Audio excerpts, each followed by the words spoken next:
Okay, let's get to it. I know why you're here. You want to know who the three stocks are that are going to give you a 5x return over the next 3 years. Here they are: CRDO, SKYT, and IREN. Those are the three stocks. CRDO will give you about a 568% return. SKYT will give you about a 540% return over the next 3 years, and IREN will fall in a little short at 477. Now, what I want to do is get something from you. I want you to hit that subscribe button because I want you to tell Google and YouTube that, hey, this guy is somebody I really want to support, and I want to make his numbers go up. Then what I want you to do is, what I would hope you would do is want to know, how did I come up with these numbers? How did I identify these stocks? And what I want to do is share with you the information, the research that I've done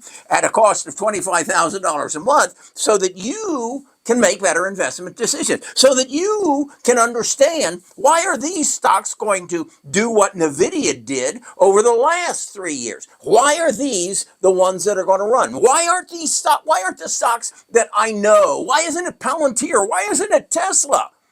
Why is it CRDO? I just discovered that stock this week. But and then I did a 3-minute podcast, no, a 25-minute podcast explaining what the stock is. Did the same thing for SkyWater, did the same thing for IREN. That's what I do. Now it's up to you. You can leave, or you can go on, and I'm going to take you to my computer. I'm going to explain this chart to you, and then I'm going to tell you how you can get a copy of this chart, an analysis of 50 stocks, ranking them based on their projected performance over the next 3 years. And in the group, there's, let's see, 1, 2, 3, 4, 5 that'll at least give you a double over the next 5 years based on my research.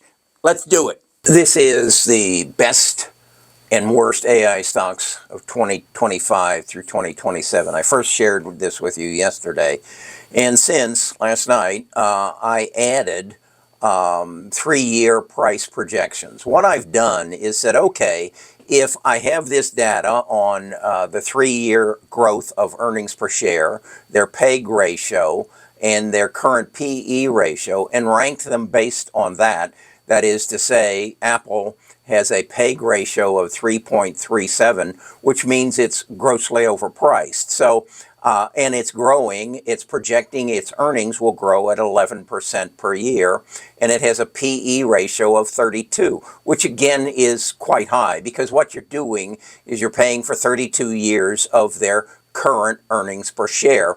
That justifies the price of currently $234.56. So what I said was, okay, let's just assume so that we can compare apples to apples, okay, or oranges to oranges, whichever you prefer.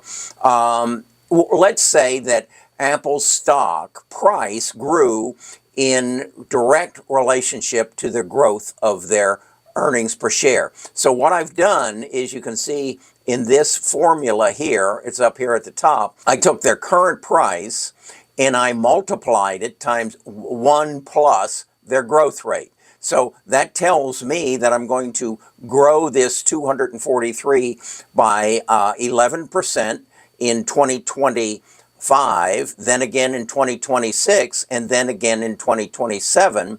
And that will give me a price at the end of 2027 of $300.16. Okay, so is that an accurate estimate? No. But what I'm trying to do, again, is compare apples to apples. So if I do the same thing for all 50 of these stocks, I can then say, how do they relate to each other based upon their projected growth in earnings? Now, will that change? Yes, it will change. It changes every day, such as today, Salesforce came out with its new earnings, and the stock is up substantially as a result default, and that changed their projected growth rate over the next 3 years up to 14%. So if I make that change, even though, and it results in a PEG ratio of 2.34, which tells me it's overpriced, and it's got a PE ratio of 32.75, I can project that if Salesforce's price grows in direct relationship with the growth of its earnings, its price is going to be $470.33 at the end of 2027, which will give me a 30% return on its current price. So roughly 10% a year over the next 3 years. Now, then what I do is I rank them accordingly. So Salesforce becomes the 39th most productive stock of the 50 stocks that I have. Okay?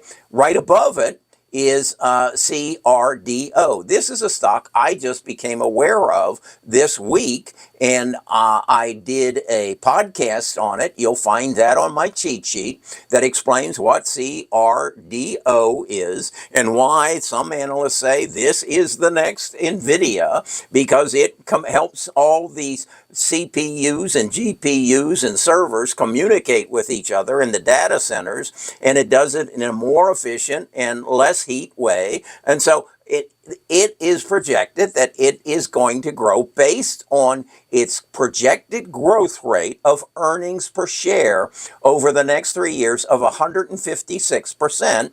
If I multiply its current price, and it's up substantially in the last 2 days of $71.02, that stock on January the 1st of 2028 will be worth $447.72, and it becomes my number one stock. Okay? Does that make sense? I've done that then for all 50 of these stocks.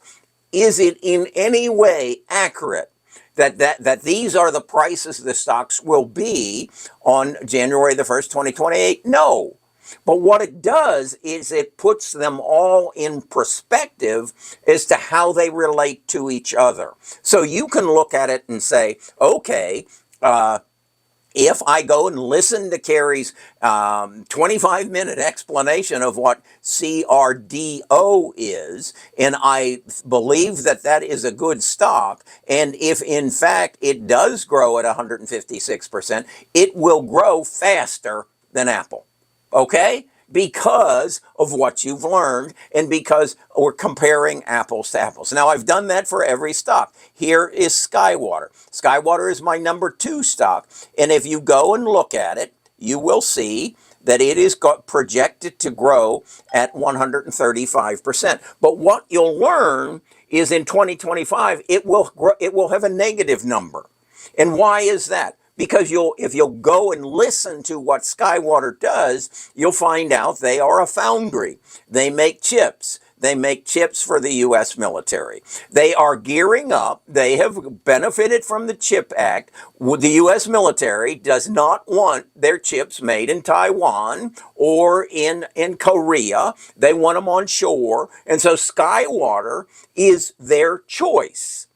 So they're gearing up, they're spending a lot of money in 2025, so their earnings are going to go down. But then in 2026 and 2027, SkyWater is going to skyrocket and have extraordinary expenses. And as you can see, its PEG ratio is at 0.18, which means it's a bargain at this price based on what its future is going to be. Its PE ratio is 24.56, and thus it's going to grow, I'm estimating, at 539% growth. It will go from $40, let me just find it here, SkyWater, it will go from $8.55 to $54.69.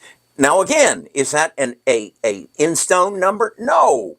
But it gives you a relationship to the other 49 stocks on this chart. Now, what I'm going to do is put this chart on adjacent to my cheat sheet. It's going to say update of best and worst stocks for 2025 through 2027, and you'll click on that link, and this chart will show up, and you can then examine it, and I will update it regularly as the numbers change. And the key numbers here are their 3-year growth rate, their PEG ratio, and their current PE. If we can keep those numbers in focus, and then we can go to ChatGPT and we can ask them, like I did and how I discovered CRDO, I asked ChatGPT, what are the AI stocks that I can buy today that have the best, the lowest PEG ratio and the best growth potential over the next 3 years? And it gave me CRDO. It also gave me Square, SQ, and several others. And so that's how I then inject the new information. It's like Mark Zuckerberg said this last week. I'm using AI agents. I'm using ChatGPT as an agent. I'm using Google's Notebook as an agent. I'm using my avatar as an agent. That's 3 agents that I have for one person. It is going to be in the future, there will be more AI agents than there are humans on the earth, because I will eventually have an AI agent to book my cruises, to book my airline flights. I will have a travel AI agent. I will have a grocery supermarket AI agent. I will have an AI agent for everything that I do that accesses artificial intelligence for me so I can make better decisions in my life. Okay? That's what this is all about. Once you grasp that, and then you find a source that can access these agents, and you can share in the knowledge without paying the full boat cost. I spend $23,000 a month to get this information to you. Now, you can duplicate it and spend $23,000, or you can have access to it for $19.95 a month. You make the choice. This is where we're going. Either you get your AI agents and your support people who can help you do this and pay them $25,000 a month, or you got it. You make a good investment decision if you want to keep up with what's happening, or if you just want to keep throwing money at Palantir. What is Palantir? Let's come down here and let's see. Palantir, Palantir has a, no, that's Plaid. Palantir is going to grow at 27.6%, but its PE ratio is 177. Its PEG ratio is 6.43. So on my chart here, I'm saying Palantir is going to give you a 63% return if in fact everybody ignores the outrageous PE ratio of 177. If the world just says, okay, we're ready for that, we'll pay for the next 177 years of earnings on this stock because we like Alex, okay? If you want to continue to do that, okay, but I don't choose to do that. I think 177 of years of payment for their current earnings is ridiculous. But that's my decision. All I'm trying to do is provide you with information so you can make your decisions better or worse. But you need information. So you got 2 choices. Pay me $19.99 a month, $19.95 a month, or spend $25,000 a month and duplicate what I'm doing. The choice is yours. I'm Kerry Grinkmeyer, I'm a retired financial advisor. I'm enjoying the hell out of this because I have knowledge that 99% of the world does not have. I know how, I am learning how to access AI, and I'll stay ahead of it. I'll be the 1%er because I'm willing to do the work. You got a choice. Come to Best of Us Investors, 14-day free trial. Nothing to risk. You just decide what you want to do in your future. Talk to you again more about this, and I'll share more. I have no idea what I'm going to learn today.